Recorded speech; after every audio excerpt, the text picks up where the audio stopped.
வணக்கம் viewers, welcome to கருவேப்பிலை சமையல். இன்றைக்கி நான் என்ன பண்ண போகிறேன்னா பால் கொழுக்கட்டை. இப்போது இதை பாருங்கள், ஒரு டம்ளர் அரிசியை 2 hours ஊற வச்சுருக்கேன். நான் இந்த கொழுக்கட்டை மாவு பண்ணையில் அந்த மாதிரி தான் பண்ண போகிறேன். இதை நல்லா மையாக அரைச்சிட்டு பாண்லியில் கிண்டி மாவை எடுத்துகிட்டு கொழுக்கட்டை மாவை அதை உருட்டி வேக போட்டுடலாம். நார்மலாக என்ன பண்ணுவாங்க அப்படின்னா, இதை ஒரு துண்டில் போட்டு லைட்டாக காய வச்சுட்டு, அதாவது ஈரம் இருக்கும், ஈரம் மாத்திரம் போகிற மாதிரி பண்ணிவிட்டு மிக்சியில் அரைச்சி அது மாவாக இருக்கும். அதை ஜலிச்சிட்டு அந்த மாவை எடுத்து கொஞ்சம் ஆவி கட்டிட்டோன்னா, நம்ம கடையில் வாங்குகிறோம்ல கொழுக்கட்டை மாவு, அதாவது அணில் பிராண்ட் அந்த மாதிரி வரும் பாருங்கள், அந்த கொழுக்கட்டை மாவு வாங்கிட்டு கூட நீங்கள் இந்த மாதிரி பண்ண முடியலன்னா நான் சொன்ன ப்ராசஸ் பார்த்திங்களா, அது மாதிரி ஆவியில் வச்சு நமக்கு சேல்ஸுக்கு வரும்.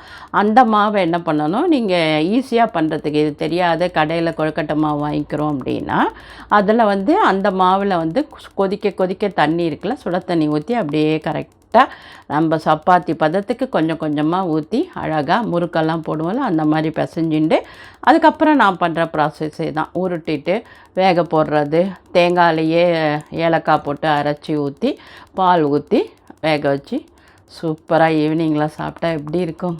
குழந்தையெல்லாம் வீட்டில் பாவம் அது படிக்கிறதுங்க, போர் அடிக்கும். இந்த பால் கொழுக்கட்டை வெல்லம் போட்டு பண்ணலான் இருக்கேன் நான், சர்க்கரை போடாமல். கண்டிப்பாக ஹெல்த்தியாக இருக்கும். குழந்தைகளுக்கெலாம் பண்ணி கொடுங்க, எல்லோரும் சாப்பிட்லாம். குழந்தைகள் மாத்திரமா, நம்மளும் ஒரு குழந்தைகள் தான், நம்மளும் சேர்த்து சாப்பிடுவோம். என்னோடய மெத்தடில் பண்ணலாம், வரீங்களா? இப்போ போய் நான் அரைச்சின்னு வந்துடுறேன், அதுக்கப்புறம் சொல்கிறேன். இந்த மாவு திக்காக இருக்கா, இதை லிக்விடாக பண்ணிக்கணும். நான் எவ்வளோ லிக்விட் பண்ணுறேன்னு நீங்கள் பாருங்கள். நான் சின்ன ஒரு டம்ளர் தான் கொஞ்சம் மாவை கூட எடுத்து வச்சுட்டேன். கொஞ்சம் மாவை எடுத்து வச்சுட்டேன், கொஞ்சம் மாவில் தான் பண்ணுறேன். அதனால் உங்களுக்கு இதை பாருங்கள், எப்படி தண்ணியாக கரைச்சிருக்கேன்னு பாருங்கள். இப்படி தான் தண்ணியாக கரைக்கணும், சரிங்களா? இவ்வளோ தண்ணியாக கரைச்சிட்டு பாருங்கள், இதில் இப்படி ஊற்ற போகிறோம். ஊற்றிட்டு அப்படியே கலரணும். எப்போவுமே நம்ம பச்சரிசி தான் நான் யூஸ் பண்ணுறேன்னா, அதனால் அரிசியை சொல்ல மறந்துடுறேன். இது பச்சரிசி, சரிங்களா? கொழுக்கட்டைக்கு, சுவாமி நெய்வேத்தியம் எல்லாத்துக்குமே பச்சரிசி தான் யூஸ் பண்ணோம். ஏன்னா புழுங்கரிசியே யூஸ் பண்ணக்கூடாதுன்னு நான் சொல்கிறேன். வெந்துட்டாலே அது பழசு மாதிரி தானே ஆகிடும். அதனால் அதெல்லாம் சாமி காரியத்துக்கு யூஸ் பண்ணுறதில்ல. அதனால தான் புழுங்கரிசியை சக்கரை பொங்கலோ இதுவோ பண்ணி சுவாமிக்கு நெய்வேத்தியம் பண்ண மாட்டேன். இப்போ இது பச்சரிசியில் தான் நம்ம இந்த கொழுக்கட்டை பண்ண போகிறோம், இந்த பால் கொழுக்கட்டை.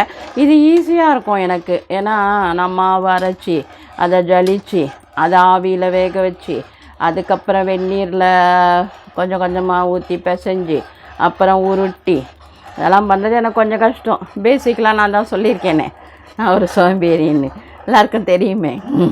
அதனால் நான் என்ன பண்ணுறேன், ஒரு ட்ராப் இந்த பாண்லியில் நெய் விட்டேன். இதை நல்லா தண்ணி மாதிரி கரைச்சேன். தண்ணி எவ்வளோ வேணால் விட்டுக்கோங்க, ஒன்றும் பயம் இல்லை. இன்னும் முன்ன பின்ன கொஞ்சம் நேரம் ஆகும், அவ்வளோதான். நல்லா லிக்விடாக பண்ணிக்கோங்க, அப்போ தான் மாவு நல்லா வேகும். வெந்த உடனே ஆறின பிறகு நம்ம சின்ன சின்னதாக உருட்டிக்கலாம். உருட்டின்னு பாலில் வேக போட்டால் நம்மளோட பால் கொழுக்கட்டை ரெடி ஆகிடும், சரிங்களா? பெரியம்மான்னு கூப்பிட்றீங்க, அத்தைன்னு கூப்பிட்றீங்க, மாமின்னு கூப்பிட்றீங்க, அம்மான்னு கூப்பிட்றீங்க, எது கூப்பிட்டாலும் எனக்கு ஓகே தான், சரிங்களா? அவ்வளோதான். நம்மளோட இந்த மாவு கொஞ்சம் ஆறட்டும். ஆறின உடனே நம்ம என்ன பண்ணுவோம், சின்ன சின்னதாக உருண்டை பிடிக்கலாம். அது வரைக்கும் கொஞ்சம் மூடி வச்சுட்டுமா, ஆறட்டும். திறந்து வச்சா கொஞ்சம் காஞ்சி போயிடும் மாவு, அதனால சொல்கிறேன் கொஞ்சம் ஆறட்டும்.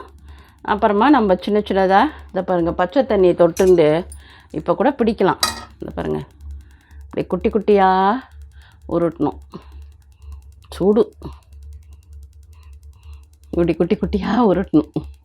உருட்டினீங்கன்னா, இல்லைன்னா இப்படி கூட போடலாம். இங்கே பாருங்கள், இப்படி ஒரு வெரைட்டி கூட போடலாம். நீங்கள் இந்த மாதிரி வெரைட்டி கூட போடலாம், சரியா?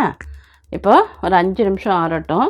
நம்ம இதை எடுத்து வேறு ஏதாவது தட்டில் வச்சுட்டோன்னு வச்சுக்கோங்களேன், சீக்கிரம் ஆறிடும், சரியா? இப்போ இந்த மாவு கொஞ்சம் ஆறி எடுத்தா இந்த மாதிரி சின்னதாக பண்ணிக்கோங்க. இப்படி பண்ணிட்டு இப்படி பிச்சுக்கோங்க, கொஞ்சம் கொஞ்சமாக ஒரே சைஸாக பிச்சு இப்படியே உருட்டி அப்படி போட்டுக்கோங்க. ஒரே சைஸாக போட்டிங்கன்னா நல்லாயிருக்கும். நான் பெருசாக போட்டேன், இப்போ இனிமேல் சின்னதாக தான் போட போகிறேன். நீங்கள் ஒரே சைஸாக போட்டுக்கோங்க, சரிங்களா? பாருங்கள், இந்த மாதிரி உருட்டி உருட்டி எல்லாத்தையும் ரெடி பண்ணிடணும். சரியா? பாருங்கள் இப்படி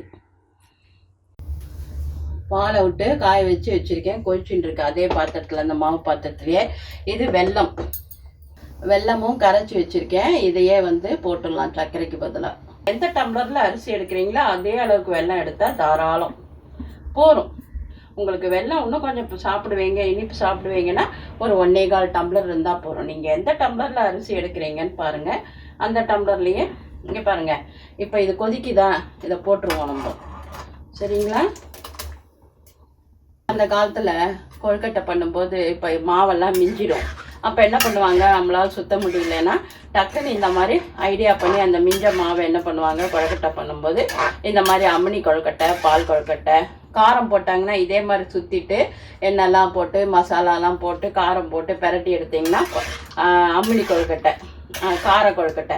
இது பால் கொழுக்கட்டை. இந்த பால் கொழுக்கட்டையும் ரொம்ப சூப்பராக இருக்கும். ஏன்னா இனிப்பு சாப்பிட்ற குழந்தைகளுக்கு வெல்லம் பிடிக்கும் இல்லையா, அதனால இதை போட்டிருக்கோம்.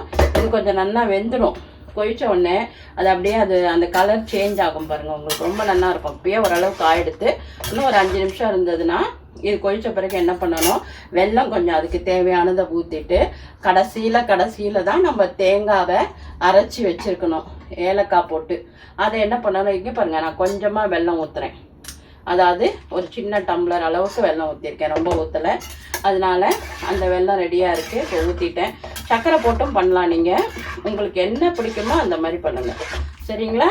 இப்போ நம்ம கொழுக்கட்டை ஜம்முன்னு வெந்துட்டுருக்கு.